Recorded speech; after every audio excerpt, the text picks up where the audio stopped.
새해가 되고 2026년 첫 출근했습니다. 숙직하던 스태프가 표기를 잘못해서 청소가 줄었어요.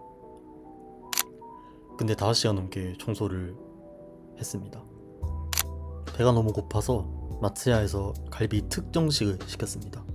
기회가 되시면 규동 말고 정식으로도 한번 시켜 먹어보시면 좋을 것 같습니다.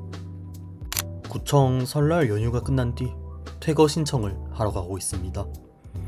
가는 길에 있는 스키사무 공원입니다.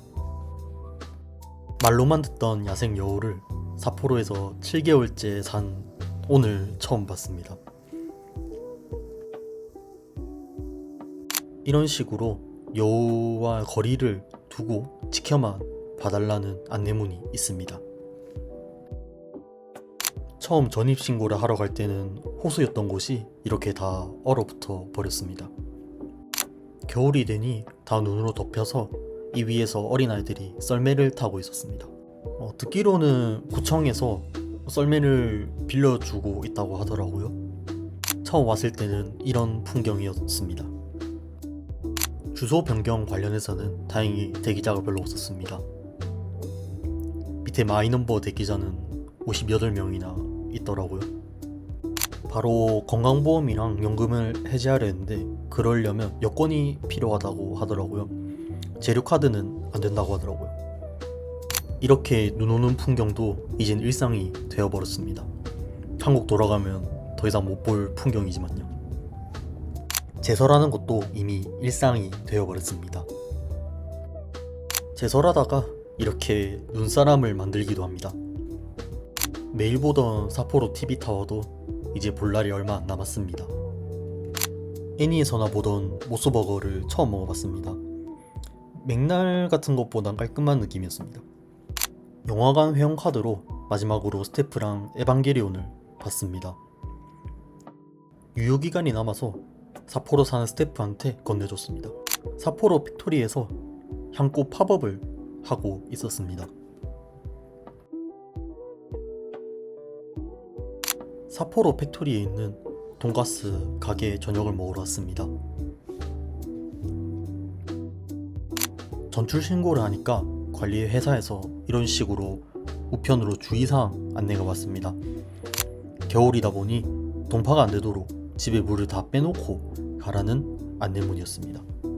퇴거하고 호스텔에 짐을 두고 점심을 먹으러 왔습니다. 40리터 쓰레기 5봉지를 버리고 와서 너무 지쳤습니다. 여기 짐은 다른 워홀로분한테 무료로 드리고 왔습니다. 리큐라고 우설 프랜차이즈점에 왔습니다. 개인적으로 우설을 엄청 좋아합니다. 일본 오시면 우설 드셔보세요. 바로 뒤에 창문으로 이렇게 삿포로가 한눈에 보였습니다. 점심 먹으러 오기 전에 홋카이도 여행을 위해서 JR 홋카이도 패스를 샀습니다. 삿포로, 나요로, 아바시리, 구시로, 오비히로 그리고 다시 삿포로로 돌아오는 루트로 여행을 하려고 합니다.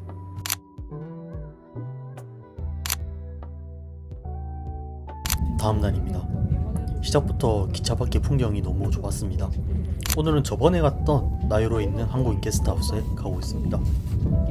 기차 시간만 해도 4시간 정도 걸리는 거리인데 게스트하우스가 좋은 기억으로 남아서 동쪽으로 가는 길에 가려고 하고 있습니다. 조금 시간이 떠서 나요로에 있는 박물관에 구경을 왔습니다.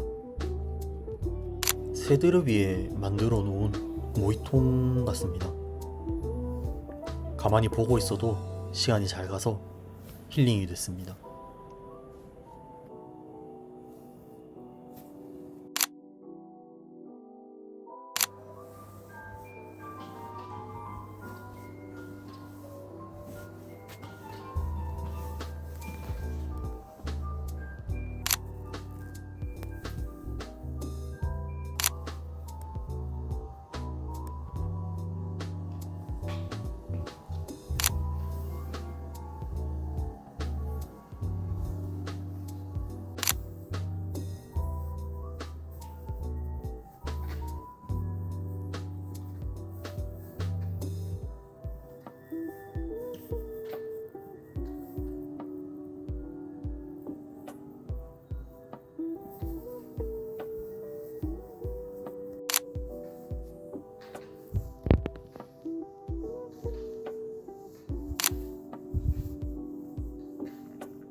저기 보이는 전철을 타고 게스트하우스에 왔었습니다.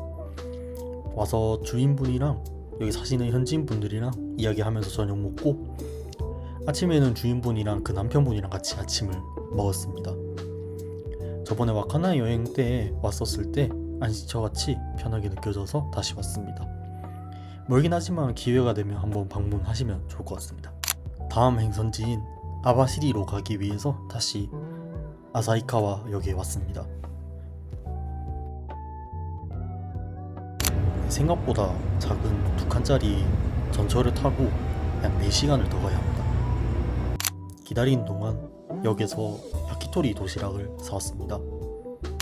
평범하게 맛있었습니다. 나요로에서 아바시리까지 약 6시간에서 7시간이 걸립니다.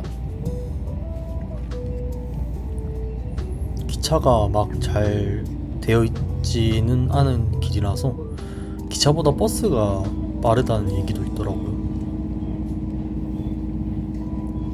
이번에 가는 아바시리는 유빙으로 유명한 곳입니다.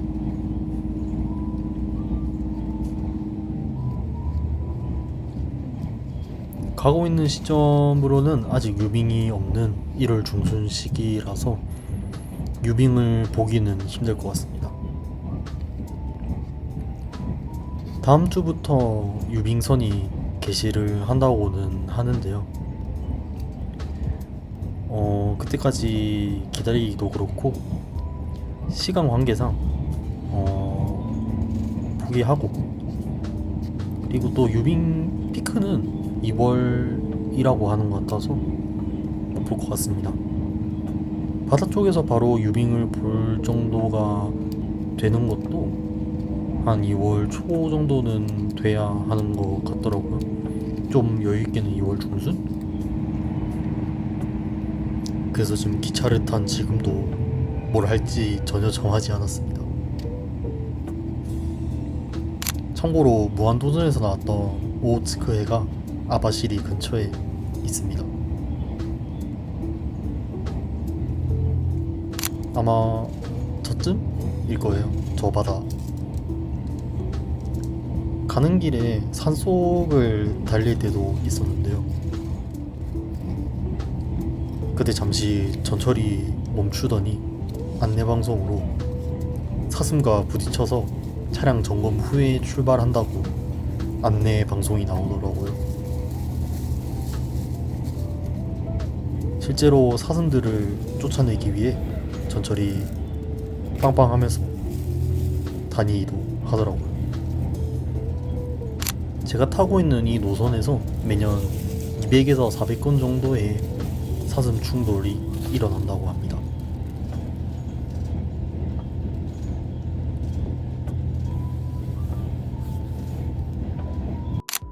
도착하니까 이미 해가 지고 어두컴컴해진 상태였습니다. 토요일 저녁이라 가고 싶었던 초밥집은 이미 예약이 꽉 차 있었더라고요. 대신에 근처 테이크아웃 전문점에서 스시랑 잔기, 가라아게 같은 거를 사서 왔습니다. 다음날 아침 토요코인에 묵었다 보니 조식을 먹었습니다. 여기 현지에 좋은 재료들로 조식을 줘서 생각보다 엄청 맛있었습니다. 특히 이거는 요거트에 꿀을 얹은 건데 이게 진짜 맛있었습니다. 아바시리 역을 보면서 아바시리 특산물로 조식을 먹었습니다. 아쉽게도 아바시리 구경은 다음으로 하고 바로 구시로로 넘어가기 위해 준비를 하였습니다.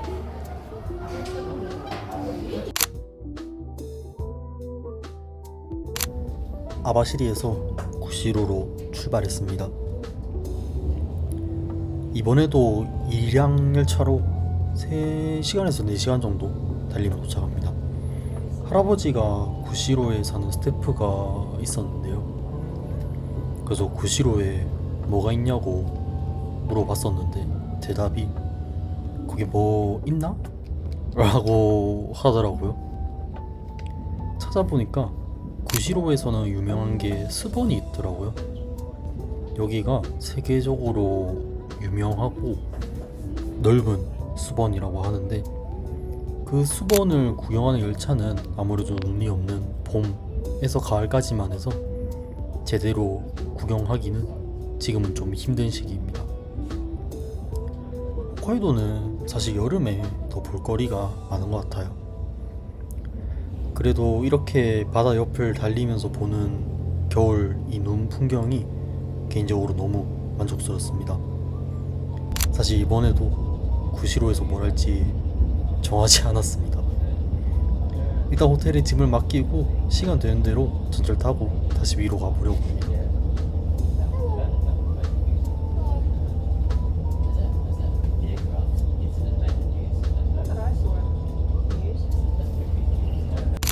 가는 길에 아까 말한 수번을 지나갔습니다. 아까도 보였지만 사람들이 두루미를 찍으려고 대포 카메라로 촬영 대기를 하고 있더라고요. 저도 실제로 보긴 했는데 사진은 못 찍었습니다.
구글맵에서 미슐랭 받은 굴라멘 집이 있어서 저녁으로 먹으러 왔는데, 시골이라 그런지 적혀있는 것보다 2시간 정도 일찍 닫았더라고요. 바로 옆에 있는 정식집에서 굴튀김 정식을 시켰는데 얘도 기대 이상으로 맛있었습니다. 그래서 다음날 아침 일찍 라멘집으로 갔습니다. 약 10년 전에 홋카이도 미슐랭 가이드에 실린 집이라고 하더라고요. 2024년에 타베로그에서도 뭔가 유명한 걸로 적혀있네요. 굴라멘 소금으로 시켰는데 정말 비주얼이 장난 아니었습니다. 이 보이는 것보다 그 안에도 굴이 더 많이 들어있었고요. 대충 2,000엔이었는데 2,000엔 돈이 안 아까울 정도로 푸짐하고 맛있었습니다. 면이 좀 얇은 면으로 좀 한국인이라면 좀 소면에 가까운 면이 아닐까 싶습니다. 돌아가는 길에 역 근처에 있는 와쇼 시장이라는 곳에 왔습니다. 여기서 유명한 거는 이 밥 위에 자기가 원하는 해산물을 얹어서 만들 수 있는 카이센동이 유명합니다. 그 외에 해산물들도 전체적으로 다 싼 가격이었습니다. 이렇게 아침을 먹고 다음 행선지로 출발합니다.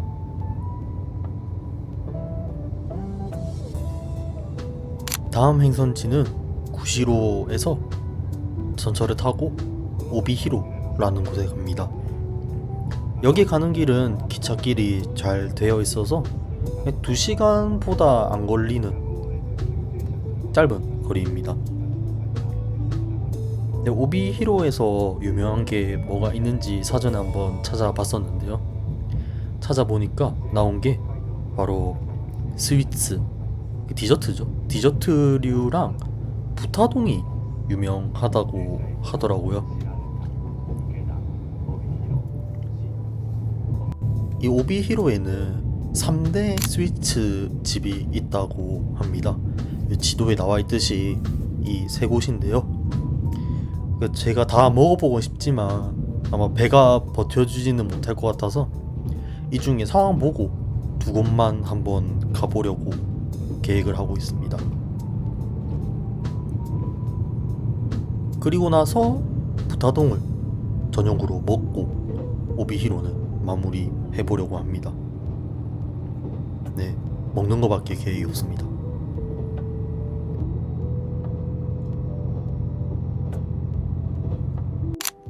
먼저 디저트 집 중에 크랜베리 본점이라는 곳에 왔습니다.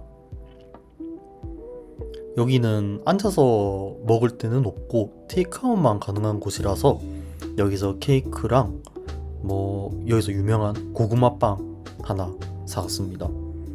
잘 보시면 한 조각에 250엔에서 350엔 정도로 한 조각 케이크 가격이 말이 안 됩니다.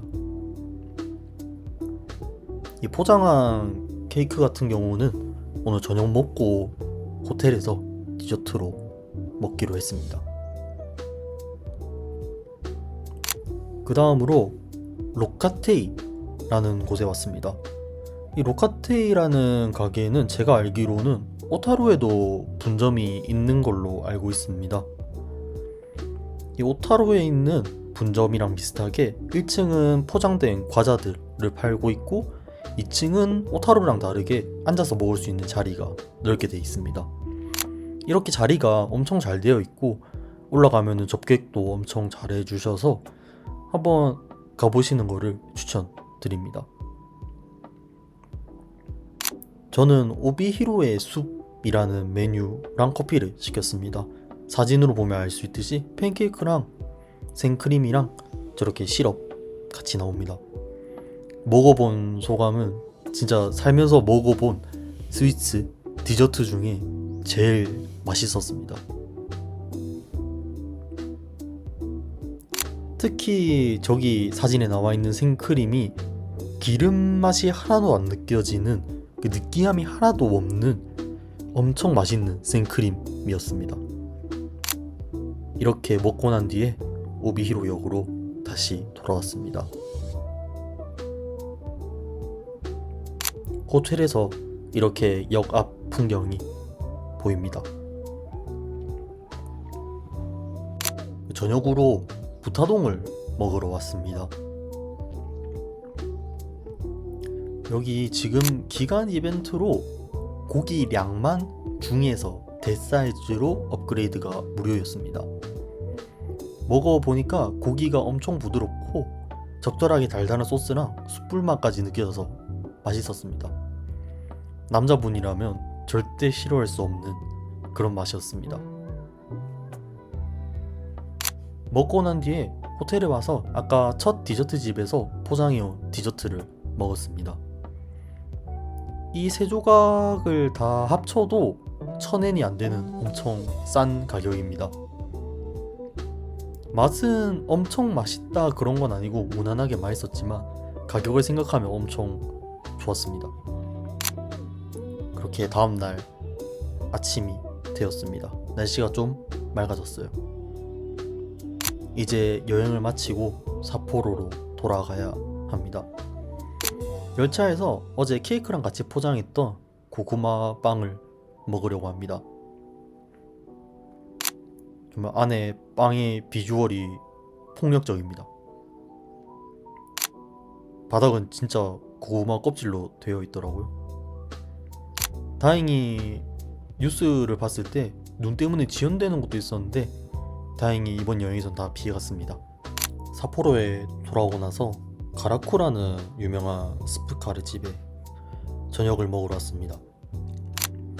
돼지고기 스프카레에 닭다리 하나를 추가해서 먹었습니다. 맛은 한국인이라면 절대 싫어할 수 없는 그런 맛입니다. 다음날에 마지막으로 친한 스태프 둘이랑 근처에 있는 뷔페집에 왔습니다. 바로 여기인데요. 낮에 가면 인당 3000엔으로 가성비 좋습니다.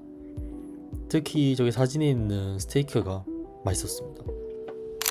그러고 제가 가고 싶다고 해서 3명이서 가라오케 가고 끝났습니다. 이제 삿포로를 떠날 때가 왔습니다. 일하던 호스텔에서 마지막까지 묵고 돌아갑니다. 밑에 침대도 마지막으로 제가 직접 베드메이킹하고 체크아웃했습니다.